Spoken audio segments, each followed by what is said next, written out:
Hello అండి, ఈరోజైతే మనమైతే చక్రాలు ఎలా తయారు చేసుకోవాలనేది అయితే చూద్దాము. మేమైతే వీటిని చక్రాలు అంటారు, కొంతమంది అయితే మురుకులు అంటారు. దానికోసమని ముందుగా అయితే సగం గ్లాస్కి పెంచే మినపగుండ్లు అయితే తీసుకున్నానండి. మిగతావి పచ్చిపప్పు తీసుకున్నాను.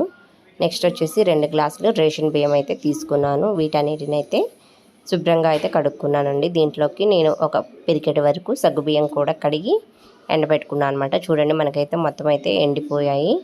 ఇలా ఎండిన తర్వాత నేనైతే ఒక డబ్బాలోకి అయితే వీటిని అయితే తీసుకుంటున్నాను పిండి పట్టించడానికని. దీంట్లోకి మనం పిల్లలకి కడుపు నొప్పి రాకుండా ఉండడానికి మనం కొద్దిగా అయితే వామ్ కూడా వేస్తున్నానండి. వామ్ వేయడం వల్ల పిల్లలకైతే జీర్ణశక్తి అయితే బాగుంటుందనేసి వామ్ వేశాను. తర్వాత వీటిని అయితే పిండి పట్టించుకొని వచ్చాను. చూడండి, చాలా మెత్తగా పట్టించుకొని వచ్చాను. అయినా సరే మనమైతే ఖచ్చితంగా పిండిని అయితే జల్లెడైతే పట్టుకోవాలి. ఇది కొంచెం బెజ్జాలు ఉన్నాయనేసి నేనైతే దీంతో అయితే వడబుట్టతో అయితే పిండి అయితే జల్లెడ పడుతున్నాను. మనకి వేస్ట్ ఎంత వచ్చింది అనేది చూపిస్తా చూడండి. మనం అంత మెత్తగా పిండి పట్టిన తర్వాత కూడా చూడండి ఎంత వేస్ట్ ఉందో. నెక్స్ట్ వచ్చేసి ఇప్పుడు ఈ పిండి అయితే మనమైతే కలుపుకోవాలండి. దానికోసమని నేను ఒక స్పూన్నర వరకు కారం అయితే తీసుకున్నాను. తర్వాత వాటర్లో ఉప్పు వేసేసి కరగబెడుతున్నాను. ఇంకా వచ్చేసి నూగుల ప్యాకెట్ అయితే ఒక ఫుల్ ప్యాకెట్ అయితే వేసాను. నేను తినడానికని కొంచెం ఉంచుకున్నాను. మిగతా ఫుల్ ప్యాకెట్ వరకు నువ్వులు అయితే మొత్తం వేసేసాను.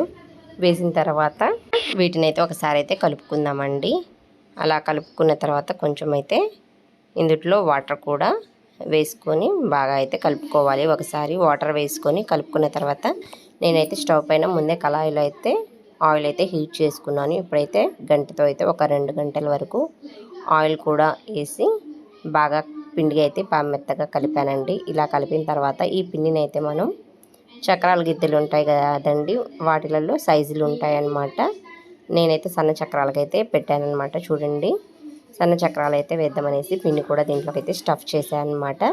దీని తర్వాత క్లిప్ అయితే మిస్ అయిందండి. ఇంకా దీంట్లో పిండి పెట్టుకొని ఇంకా మూత అయితే క్లోజ్ చేసుకొని మనం ఆయిల్లోకి అయితే ఒత్తుకోవడమేనండి. మనకైతే ఫైనల్గా అయితే ఇదిగోండి చక్రాలు అయితే రెడీ అయిపోయాయి అన్నమాట. చూడండి ఎంత కలర్ఫుల్గా ఉన్నాయో. టేస్ట్ కూడా చాలా అంటే చాలా బాగుంటాయి. మినపప్పు వేసి చేయడం వల్ల పిల్లల ఎముకలు అయితే గట్టి పడతాయండి. ఎందుకంటే మినపప్పులో ఐరన్ ఎక్కువగా ఉంటుంది కాబట్టి హెల్త్కి అయితే చాలా మంచిదండి. మీరు కూడా ట్రై చేయండి.